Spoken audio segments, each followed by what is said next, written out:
Assalamualaikum warahmatullahi wabarakatuh. Hai semua. Nama saya Muhammad Aziz bin Muhammad Bidin, pemegang kad matrik KAD 250700717, atau awak semua boleh panggil saya sebagai Cikgu Aziz. Awak semua nak tahu tak hari ini Cikgu Aziz nak ajar pasal apa? Hari ini Cikgu Aziz nak ajar dan menerangkan tentang iaitu collage. Collage dalam seni dan kreativiti, collage ini membawa maksud suatu teknik penghasilan karya seni yang di mana teknik ini dia caranya ialah dengan menampalkan pelbagai bahan dalam sesuatu kertas ataupun canvas ataupun cardboard, yang di mana pelbagai bahan ini akan dilekatkan kepada permukaan kertas ataupun cardboard tersebut. Oh, tadi cikgu dah bagi tahu kan apa itu maksud collage. Kita ulang balik semula ya. Collage ini ialah pelbagai jenis suatu penghasilan karya seni yang di mana pelbagai jenis bahan dilekatkan pada permukaan kertas ataupun permukaan cardboard maupun permukaan canvas. Ada pelbagai jenis collage dalam kreativiti dan seni. Ada 4 jenis collage. Yang pertama ialah collage kertas. Jadi collage kertas ini dilekatkan seperti contohnya ada lukisan dalam suatu kertas. Selepas itu ditampalkan dengan kertas-kertas berwarna ke dalam permukaan kertas itu supaya nampak lebih menarik. Yang kedua ialah collage jahitan. Collage jahitan ini terdiri daripada contohnya ada kertas, lepas tu ada lukisan dan kita menampalkan kain-kain perca ke dalam lukisan tersebut agar tampak lebih menarik. Dan yang ketiga ialah collage daripada bahan terpakai. Collage ini dilekatkan dengan bahan-bahan yang terpakai seperti contohnya plastik ataupun penutup botol dan yang sebagai contoh yang lain, kotak-kotak yang tidak digunakan lagi sebagai untuk menghasilkan karya seni yang lagi cantik. Dan yang keempat ialah collage bijirin.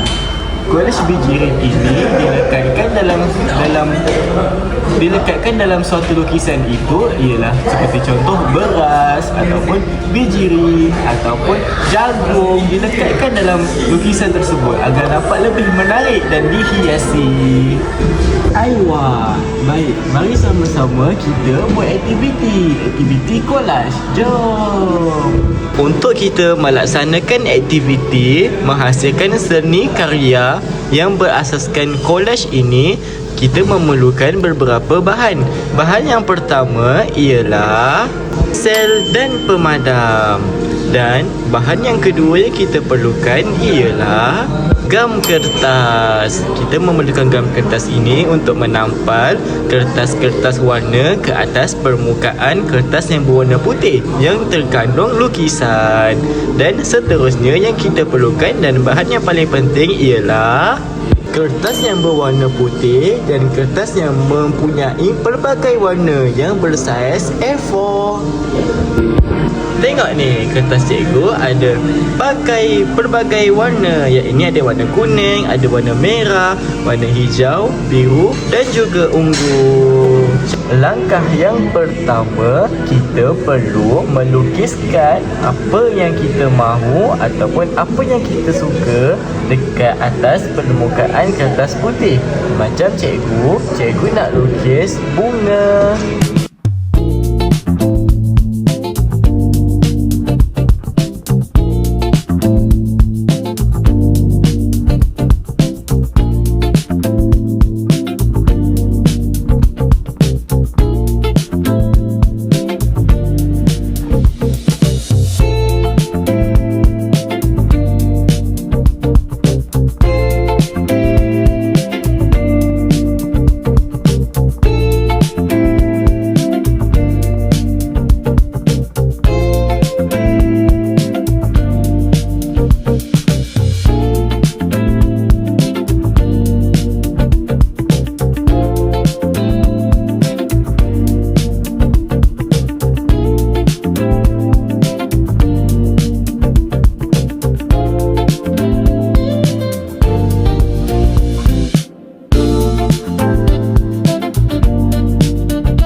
Setelah karya kolaj telah pun siap, cikgu ubah seni kolaj ini menjadi sebuah kad ucapan untuk ibu cikgu.